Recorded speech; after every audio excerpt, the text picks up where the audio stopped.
اور وہ کھلی گمراہی میں پڑے ہیں۔ تو اب پھر دو گروہ ہیں، ایک وہ جن پہ نعمتوں کا تمام ہوا، اور دوسرا وہ جن پہ اللہ مغضوب ہوا۔ جن پہ اللہ نے نعمتیں تمام کی ان پر درود ہے، اور جن پہ وہ غضبناک ہوا اور وہ کھلی گمراہی میں پڑے ہوئے ہیں، وہ باعث لعنت ہے۔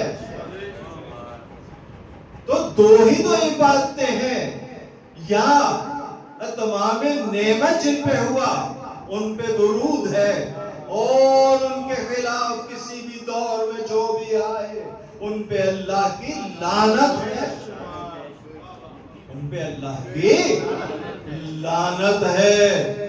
تو جو بھی جس دور میں آئے، اب آپ ان کی شکلیں تاریخ سے پہچانتے جائیں، ان کے خلاف آنے والا کوئی ایسا نہیں ہے کہ جو رضی اللہ کہلانے کا مستحق ہو۔ سب کے سب وہ ہیں کہ جو لعنت اللہ ہے، اور اللہ کہتا ہے کہ یہ ایسے لوگ کہ جو حق کے واضح ہو جانے کے بعد غدیر پہ پھر بھی انہوں نے اس راہ کو چھوڑا۔ جزاؤکم، ان لوگوں کی جزا یہ ہے، لعنت اللہ والملائکۃ والناس اجمعین، ان پہ لعنت ہے اللہ کی، ان پہ لعنت ہے ملائکہ کی، اور ان پہ جمیع انسانوں کی لعنت ہے۔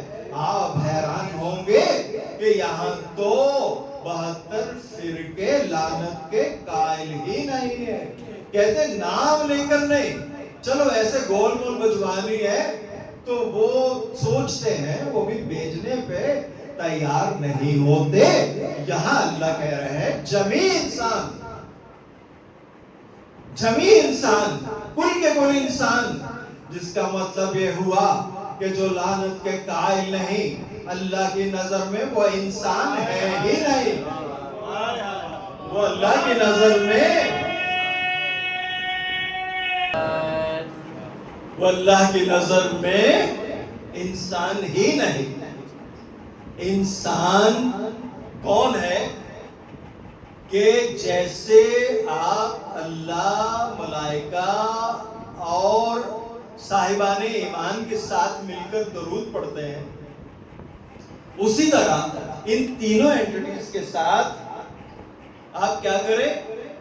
اللہ اور رسول کے ساتھ مستوجب لعنت لوگوں پہ لعنت کریں، تو پھر اللہ کی نظر میں آپ انسان ہیں۔ اور اگر آپ اللہ اور ملائکہ کے ساتھ مل کر مستوجب لعنت لوگوں پہ لعنت نہیں کرتے تو اللہ کی نظر میں انسان نہیں ہے۔ تو جو انسان ہی نہیں وہ مسلمان کیسے ہو سکتا؟ جو انسان ہی نہیں وہ مسلمان کیسے ہو سکتا ہے؟ اس لیے یہ جتنے محمد والے محمد کے خلاف آئے ان میں کوئی بھی انسان ہی نہیں تھا، ان میں کوئی بھی انسان ہی نہیں تھا۔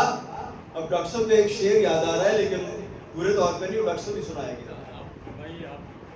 مطلب وہ جو آپ کہتے ہیں وہ کہ وہ انسان بھی کہاں نہیں، کربلا کے حوالے سے یاد کیجئے گا پچھلا۔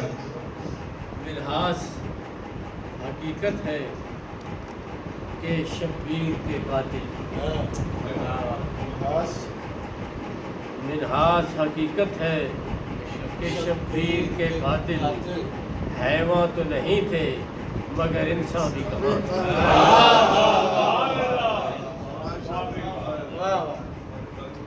تو وہ انسان نہیں تھے، اللہ کی نظر میں اللہ کو انسان نہیں مانتے۔ ایسے ہی ایک انسان ہے، رسول کے گھر میں ہے، روایت بخاری کی ہے، جب غدیر کے بعد صبر نہیں ہو رہا کہ جلد رسول جائیں تو ہم ان کے مسند پہ قبضہ کریں، ان کو ایک مشروب پلاتے ہیں. اور یہ روایت بخاری میں 2 جگہ ہے جس میں رسول ان کو روکتے رہتے ہیں کہ یہ مشروب مجھے مت پلاؤ، لیکن وہ رسول کو پلا دیتے ہیں، جس کا مطلب یہ ہے کہ رسول ہوش و حواس میں ہے، جانتے ہیں کہ وہ مشروب کیا ہے، یہ بھی معلوم ہے کہ اس مشروب کے پینے کے بعد کیا ہوگا. جب انہیں ہوش آتی ہے دوبارہ تو وہ پوچھتے ہیں کہ میں نے تمہیں روکا نہیں تھا کہ یہ مشروب مجھے مت پلاؤ. کہا نہیں، وہ تو مریض کو جو کراہت ہوتی ہے دوائی سے ہم سمجھتے تھے وہ ہے. کہا اچھا، تو اگر اس میں کوئی منفعت ہے تو گھر کے دیگر افراد کو بھی پلایا جائے، صرف ابن عباس کو نہ پلائیں، کیونکہ تمہارے اس عمل میں وہ شریک نہیں تھا. اب اس مشروب کے پلائے جانے کے بعد کیا ہوتا ہے کہ رسول کی چند دن کے بعد شہادت ہو جاتی ہے. کیا ہوتی ہے؟ شہادت ہو جاتی ہے. رسول کی وفات نہیں ہوئی، رسول کی شہادت ہوئی. قرآن اس کی سب سے بڑی دلیل ہے کہ رسول جتنے بھی آئے ان کو کیا کیا گیا؟ قتل. رسول کو بیماری نہیں مار سکتی جب تک کوئی ایکسٹرنل فیکٹر نہ ہو.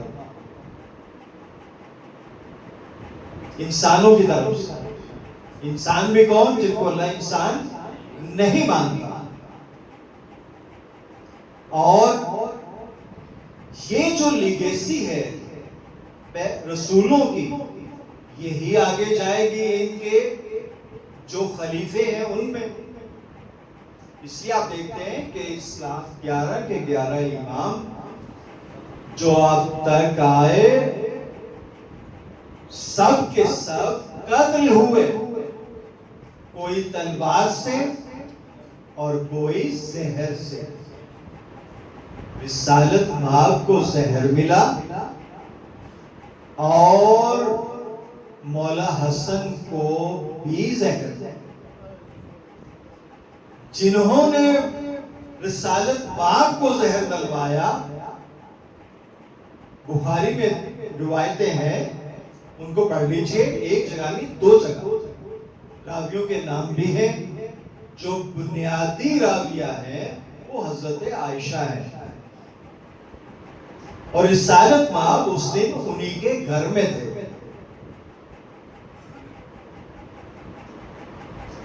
اور مولا حسن کو بھی زہر دینے والا کون ہے؟ مولا حسن کی ایک زوجہ جودہ بنت اشعث. اس کا بھائی جو ہے وہ مولا حسن کو قتل کرنے والے. اس کی جو بہن ہے وہ مولا حسن کو قتل کرنے والی محمد بن اشعث کی. اور محمد بن اشعث نے کربلا میں کی رول پلے کیا مولا حسین کی قتل میں. تو ایک خاندان آپ دیکھ لیں، قاتلوں کا ہے، دوسرا مقتولوں کا ہے. اور اس نے مسلسل 3 بار مولا حسن کو زہر دیا. ایک بار کھانے میں ملا کر، سالن میں، ایک بار شہد میں ملا کر. ان کا مولا پہ اثر نہیں ہوا، اور آخری دفعہ اس نے پانی میں زہر ہلاہل ملا کر، مولا حسن کا پانی پینا تھا اور مولا کی حالت غیر ہو گئی. جب جناب ام فروا نے دیکھا کہ میرے سرتاج کی طبیعت اتنی غیر ہو گئی ہے کہ وہ اپنے بستر پر لوٹ پوٹ ہو رہے ہیں، انہیں کسی کا چین نہیں ہے، تو جناب ام فروا نے قاسم کو بلایا، قاسم کا گریبان چاک کیا اور جناب زینب کے گھر بھیجا۔ قاسم پوچھتے ہیں کہ اماں میں نے کہنا کیا ہے، پیغام کیا ہے؟ کہا میں نے تمہارا گریبان چاک کر کے پیغام اس پہ لکھ دیا، تم اپنے پھوپھی زینب کے پاس جاؤ، وہ تمہیں دیکھ کر فوراً آ جائیں گے۔ جب وہ آئیں تو پھر جناب ام کلثوم کو بلوایا گیا۔ جب دونوں آ گئیں تو مولا حسن اب اس کیفیت میں آ گئے ہیں کہ بار بار انہیں خون کی کہہ آ رہی ہے، اور وہ خون کی بار بار جو کہہ آ رہی ہے وہ جس لگن میں کر رہے ہیں، اس لگن میں آخر کار کیا دیکھتے ہیں کہ مولا کے جگر کے 72 ٹکڑے ہیں۔ یہ 72 ٹکڑے اس بات کا نشان ہے کہ کربلا جو آنے والی ہے اس میں بھی 72 تن ہوں گے۔ کن کے؟ جو اللہ کو رب ماننے والے ہیں اور ان کے جو مقابل لڑنے والے ہیں وہ حسن کے بیٹے قاسم پہ اتنا تیر برسائیں گے کہ ان کے بھی جسم کے اتنے ٹکڑے ہو جائیں گے کہ جب مولا حسین ان کی ناش پہ آئیں گے تو کہیں پہ ان کی ناش نظر نہیں آ رہی، گوشت کے ٹکڑے ہیں جن کو گھوڑوں کے سموں میں کچلا ہوا ہے۔ مولا حسین کبھی وہاں سے ٹکڑا پکڑتے ہیں اور چادر میں ڈالتے ہیں، کبھی وہاں سے کبھی وہاں سے، قاسم تقسیم ہو چکے ہیں اور مولا حسین ان کے جسم کے ٹکڑوں کو اپنی چادر میں ڈال کر ایک گٹھڑی بنا کر لاتے ہیں۔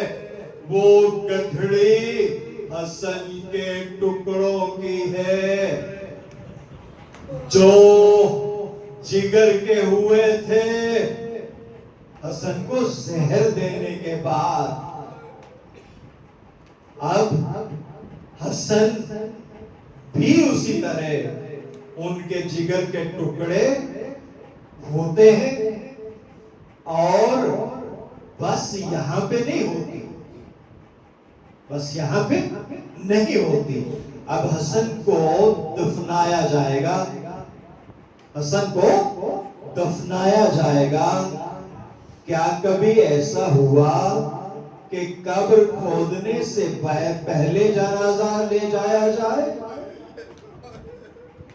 جنازہ گھر سے کب اٹھتا ہے؟ جب قبر تیار ہو جاتی ہے۔ لیکن یہاں پہ کیا نظر آتا ہے کہ حسن کا جنازہ قبر تیار کر کے رسالت مآب کے قبر کے پاس جب گھر سے لے کے جایا جاتا ہے تو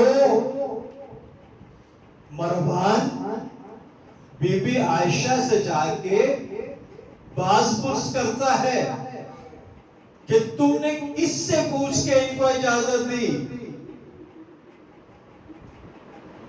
وہ کہتی ہیں کہ رسول کا نواسا ہے، میں نے اجازت دے دی، کیا حسن پہلا ہے کہ جو وہاں دفن ہوگا؟ میرا باپ بھی وہاں دفن ہے۔ کہا کہ اچھا یہ بات ہے، پھر ہماری جو پشت پناہی ہے آپ کو، وہ آج سے ختم،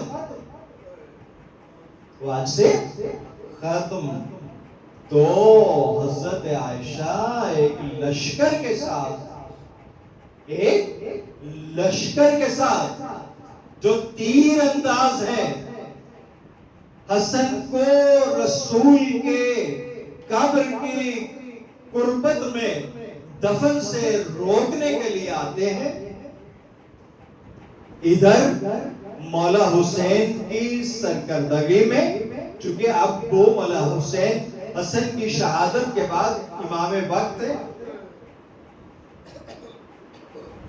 سب بنی ہاشم کہہ رہے ہیں کہ ہم زبردستی باہر مولا حسن کو دفن کریں گے، لیکن مولا حسین کی آواز آتی ہے کہ نہیں، ابھی کربلا دور ہے، ابھی وہ وقت نہیں آیا۔ میرے بھائی حسن نے بتایا تھا کہ میں نے آج خواب میں پہلے مادر گرامی کو دیکھا، وہ سر ننگے ہیں اور مجھے کہہ رہی ہیں کہ حسن اب تم مجھ سے ملنے والے ہو۔ ابھی یہ بات چیت ہو رہی ہے کہ رسول خدا آئے، میرے نانا آئے، نانا نے بھی یہی کہا۔ تو اب اس کائنات میں میرا وقت پورا ہو گیا، میں حسن اب جانے والا ہوں۔ اور وہ تمام لوگ جو بی بی عائشہ کی سرکردگی میں آئے، انہوں نے جنازے پہ تیر برسائے، جنازے پہ اتنے تیر برسے کہ حسن کا جنازہ سرخ ہو گیا۔ اہل عزا دنیا بھر میں قتل پہ جا کے دشمنی ختم ہو جاتی ہے، لیکن ان کی دشمنی اتنی شدید تھی،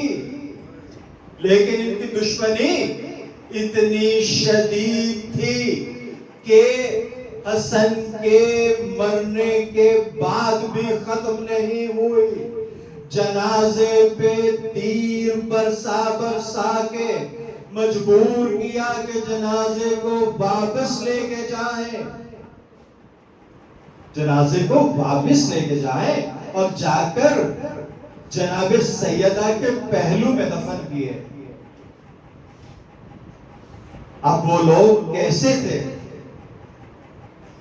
کہ کسی جنازے کی مشایعت کرنا مسلمان کی، ہر مسلمان جو ہے وہ ثواب سمجھتا ہے، کار حسنہ سمجھتا ہے، لیکن یہ کیسے مسلمان تھے کہ جو کندھا دینے کی بات تو بہت دور کی تھی، وہ اتنا بھی نہیں سمجھے کہ یہ میت ہے کسی مسلمان کی۔ لعنت اللہ القاسمی، لعنت اللہ علیہ